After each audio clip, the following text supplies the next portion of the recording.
বাচ্চার মায়ের প্রতি ভালোবাসা, মা সন্তানের ভালোবাসা, যে ভালোবাসার তুলনা আর কোথাওতেও নাই, কোথাও দেখা যায় না। বাচ্চাটা বিপদে পড়ে গেছে, তার মা তার ডাক শোনে না। এদিকে সুযোগ বুঝে হায়নার দল চলে এসছে, যেই তো সুযোগ বাচ্চাটাকে আক্রমণ করার। মা হয়তো অসুস্থ, মা ঘুমিয়ে পড়ছে কিংবা মা শক্তিতে কোলাচ্ছে না, এই ফাঁকে হায়নারা বাচ্চাকে আক্রমণ করছে, তাড়িয়ে নিয়ে যাচ্ছে। এর মধ্যে মা জেগে উঠছে যে বাচ্চা গেল কোথায়।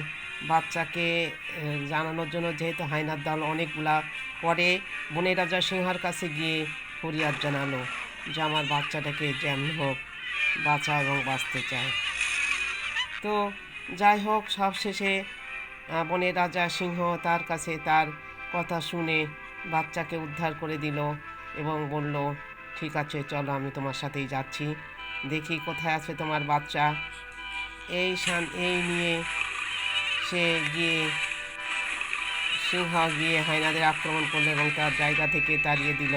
তখন মা সন্তানের নীর হয়ে গেল। একেই বলে মায়ের ভালোবাসা। এবং এই মুহূর্তে যেটা ভম্বল মামার পক্ষে সম্ভব না, সেটা বড় মামা করে দিল যে তুই চিন্তা করিস না, তোর কোনো অভিযোগ হলে বিবাদ হলে আমারে জানাস, আমি তো আছি। এভাবেই মায়ের ভালোবাসা শতভাবে পরিস্ফুটিত হলো এবং পৃথিবীতে যাত্রা না হয় না, সে হচ্ছে মা। দেখেন, মা মিলে গেল বনের রাজার সাথে, যে বিপদে পড়লে আবার এসো।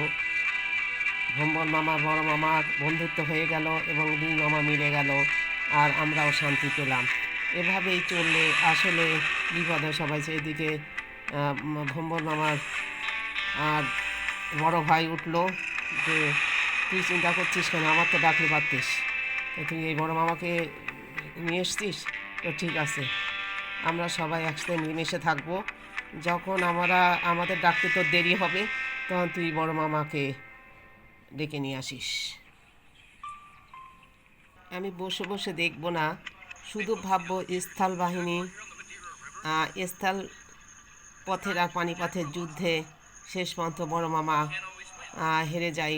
মেজো মামা, বড় মামা তো নাই, মেজো মামা আর এদিকে ঠাকুর দাদা লেগে গেছে, দাদা ভাই। ঠাকুর দাদা বললে ভুল হবে, বলা হবে যে বড়দাদা।